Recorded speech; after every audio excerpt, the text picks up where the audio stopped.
Kozhikode മലാപ്പറമ്പിൽ apartment കേന്ദ്രീകരിച്ചുള്ള പെൺവാണിഭ സംഘത്തിൽ കൂടുതൽ ആളുകളുണ്ടെന്ന സംശയമുള്ളതായി പോലീസ്.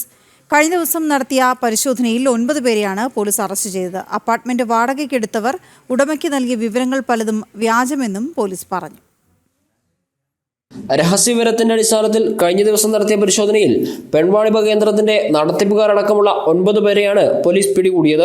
നടത്തിപ്പുകാരി വയനാട് ഇരുളം സ്വദേശി ബിന്ദു, കട്ടപ്പന സ്വദേശി പഞ്ചമി എന്ന അഭിരാമി, ബാലരാപുരം സ്വദേശി ക്രിസ്റ്റൽ ആന്റണി, ചെന്നൈ സ്വദേശി അനിമോൾ, ബംഗളൂരു സ്വദേശി അഞ്ജല, തമിഴ്നാട് സ്വദേശി യോഗേശ്വരി, ബിന്ദുവിന്റെ ഭർത്താവ് അനിമേഷ്, മലപ്പുറം സ്വദേശികളായ 2 ഇടപാടുകാർ എന്നിവരാണ് പിടിയിലായത്.